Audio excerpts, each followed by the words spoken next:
What if you could stay within walking distance of Rome's most famous attractions without being stuck in the middle of the tourist chaos? In this video, we're checking into a luxury hotel in what might be the perfect location for first-time visitors. We'll show you the hotel, the neighborhood, the nearby attractions, and reveal whether this stay earns a high Irving Index score by the end of this video. Laptops down, passports out. Welcome to our YouTube channel, Just Add Irving.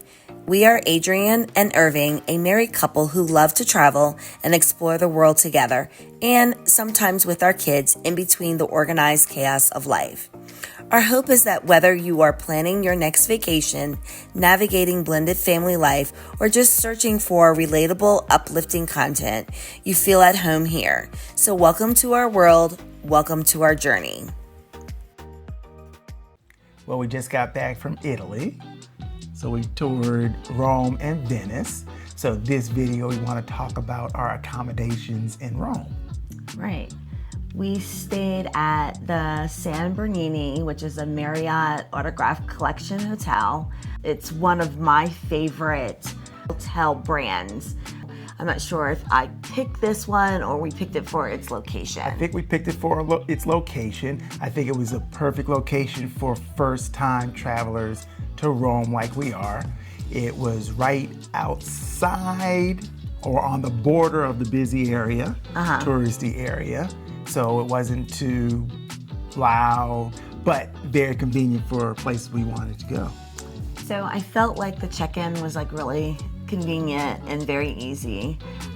Go on. No, I was about to say, one of the things I also remember about this hotel and actually about traveling in other countries is that the elevator is tiny. Very small. It's very, very small. So if you're claustrophobic, it may not be the best thing. You have to get upstairs. But you got to get upstairs. So it's tiny.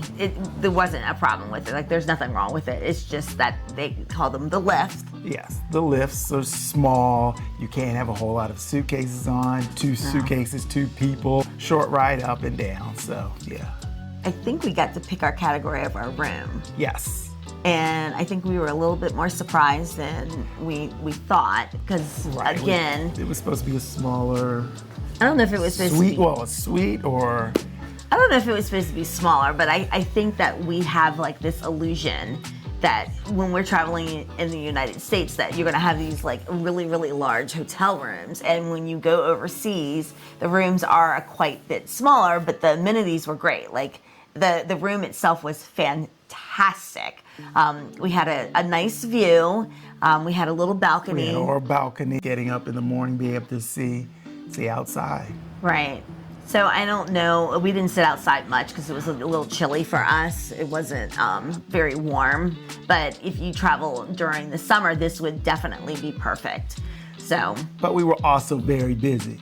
So yes. We weren't at the hotel. Like we said, it's our first time to Rome. So we had a whole bunch of things to do. In this hotel, they have a gym.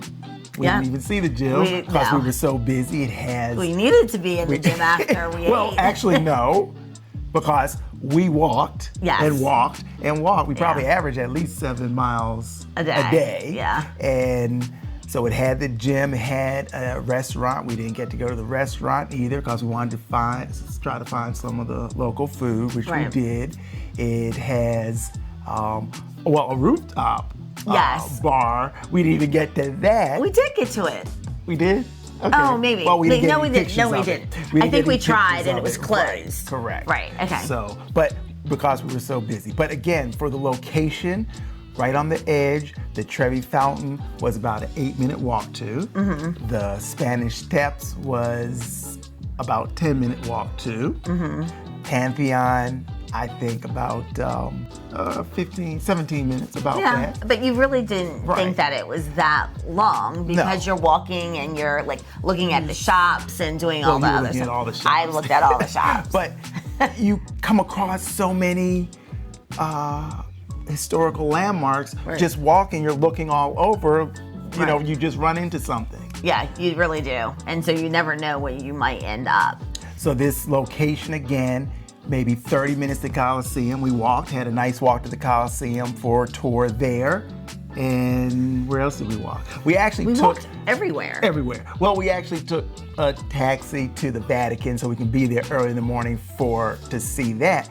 But we ended up walking back, which was like about 45 minutes. It was a lot. But still, again, we're in the middle of Rome with a lot of people, a lot of things to see. So it didn't really seem that bad. Well, it was really daunting when we were planning it, though, because you look on the map and it says like a 45-minute walk. Right. So I think that's why we ended up taking the cab in the morning to make sure we were on time. Correct. But we did walk back, and I don't know what we saw, but well, we stopped, got some gelato, so that was nice. We just ran into a gelato place, got some. We kept on walking back again. We passed by the Pantheon. So this is really, though, why we picked that hotel, because it was relatively close to everything but the Vatican, which you're going to have to be on that side of town if you want to be close to that particular site. But we were able to walk everywhere with relative ease. And then if you couldn't, you could definitely catch a cab or an Uber or something, especially if you were right outside of a hotel, because they were readily available. Every time we walked out of the hotel, there was somebody there, 2 or 3 cabs that were available for us to get into, even though we didn't do it. That was one of the main draws to that particular hotel. A couple steps over, you literally were like with all the restaurants. It was all there, right? And the I guess the circle, Piazza Barberini. Yes, thank you.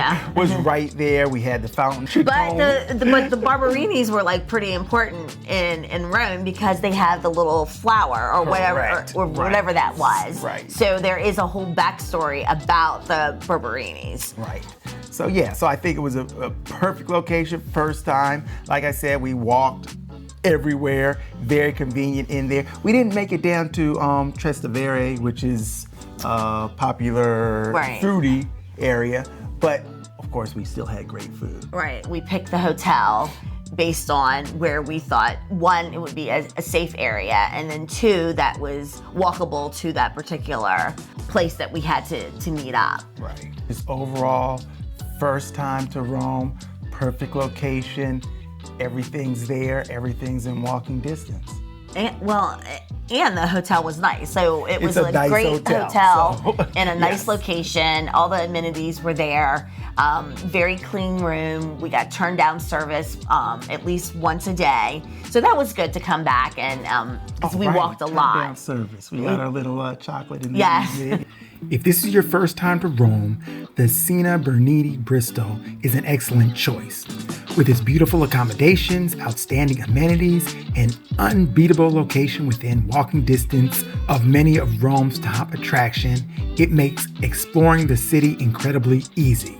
On the Irving Index, we're giving the hotel a 9.5 out of 10, and for location, a perfect 10 out of 10. Thanks for watching, and as always, we'll see you at the next adventure.